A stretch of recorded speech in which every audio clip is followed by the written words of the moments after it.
on this kind of question, you're given an equation, you're given a chart, and you got a graph, and you want to get the information from the equation onto the graph in the form of a line.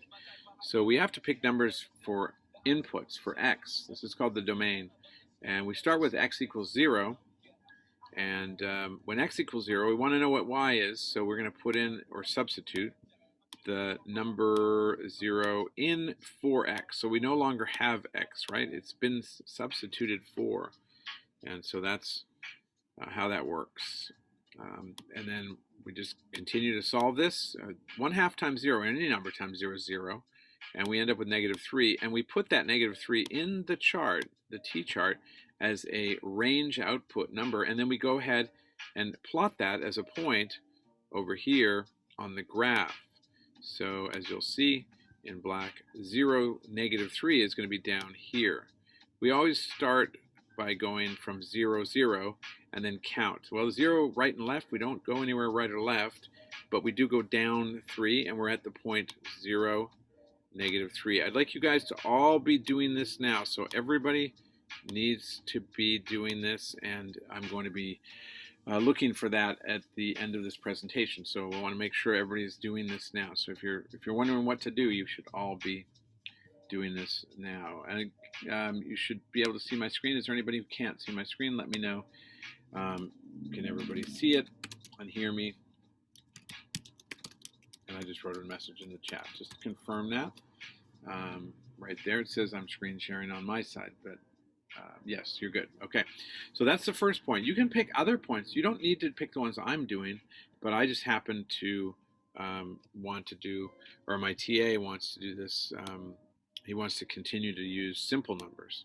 And I agree with him, and I think he's actually pretty smart that way.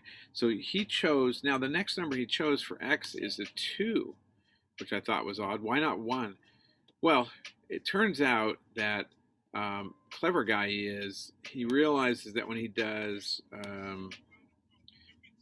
y equals 1/2 times 2, right? So he does 1/2 times 2 minus 3. What happens is that 1/2 times 2 is going to equal 1. So 1 is 1, and then he gets 1 minus 3, and that is equal to -2. So I don't know, he just likes to kind of get things simplified on that first part of the equation, so that's why I picked it. And then we go over there and we can plot that point again. That would be 2, -2. So I start at 0, 0, I go 1, 2, and then I go down 2, and there's my 2, -2. I actually have enough to draw a line. You can continue to do this process, and you can continue to get other points, but you don't have to. You only need 2 points to draw a line, and I'm hoping that my line is nice and straight. I wish I could do this with a ruler, but there we go. That's approximately what it is. There it is. So those are my points. This is how I got them. I got them by substituting in values for x, otherwise known as the domain values. I put in 0, I put it in the equation, I got -3. I put in 2, put it in the equation, I got -2. So that's the key link. And if you're having trouble with that, you definitely want to come to support class and share your screen so I can work it out with you. Because these are the basics of graphing, and you need to know how to do this basic thing. But what we're concerned with are the yeah. So, my screen, my Zoom is frozen, on your screen. If your Zoom is frozen, just go off and then come back on. Maybe it's your internet connection. Okay. So can anybody tell me where the intercept is? There's one intercept on the screen, and there's one intercept here. The key question is, can you tell us where it is? This is an important question. Double dojo points for this if you can tell. Where is where? Okay, I'm going to write it on the screen, but go ahead and answer this. Where in the chat? Where is the X-intercept, or where is the intercept? Or where are the intercepts? There's actually 2 intercepts. So let's talk about that. Where are the 2 intercepts? On your graph. You can mark it on your graph. Go ahead and mark it on your graph. Where are the 2 intercepts? put an arrow to them.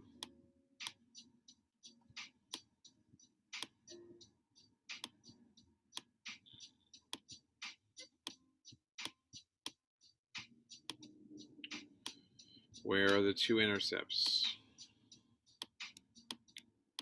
We can shade one here right now just to show you. That's the Y-intercept. So there's your first clue. Your Y-intercept is right there. Make sure you label it, guys. If I'm doing this here, I expect you to take notes, and we'll come around the mountain a little later and we'll see everybody's work. Where are the two intercepts? They are, we've got the Y-intercept written down. Please write it down yourselves. The Y-intercept is right there at 0, -3, and it's also here in the chart. So notice that correlation. Let's go around and see who's doing what here.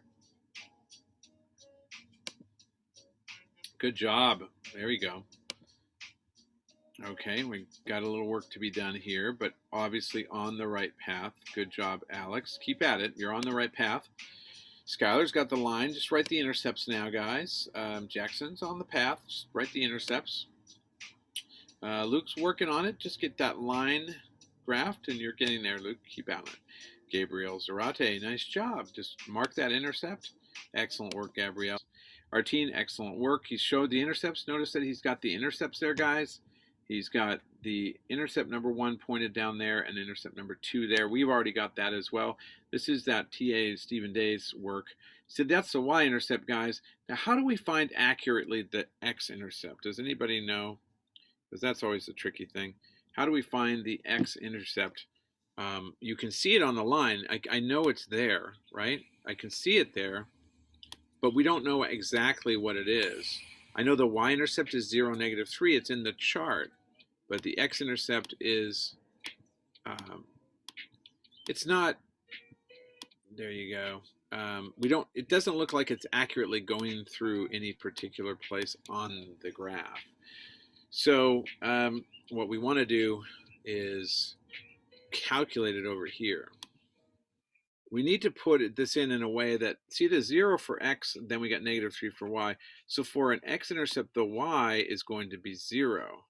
So the Y is going to be 0. And that hopefully will start to make more and more sense to you. If it does, then you're really on the right path here. So if I make the Y equals 0, that's going to change my calculation. Now I'm actually trying to find what X is. I know the Y is equal to 0 when it's an X-intercept, because there's no movement up or down when it's an X-intercept. It's actually on the X-axis. So I'm putting in 0 here, right? And put 0 equals 1/2 X minus 3, and I'm solving now for X. So in which case I'm going to add 3 on both sides, and I'm going to go 1/2 X equals 3.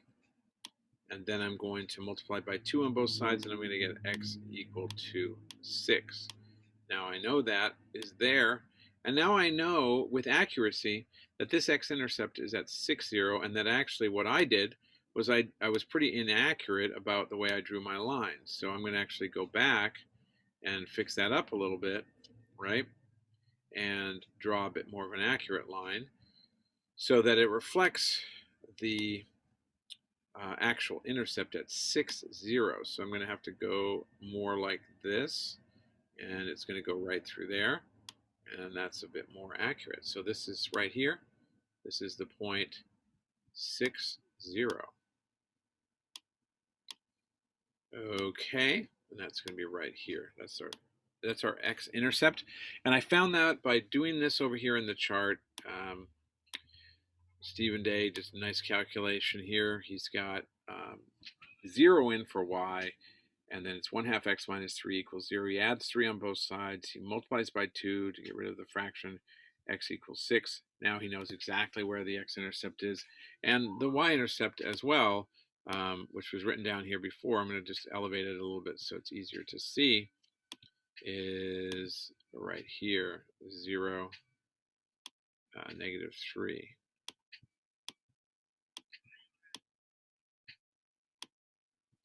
Okay, so go ahead now, guys, and fill that out on your charts. So that completes the presentation part of the section today. I hope you learned a lot from it. As you can see on the screen, that'll be on video. That'll be up. You'll be able to watch this if you have any questions. There's a similar thing that happens on Khan Academy. You can watch it there. Now it's time to log in and start working on Khan Academy. So everybody log in and work. Now it's important to get logged in and start right away. Log in and start working right away.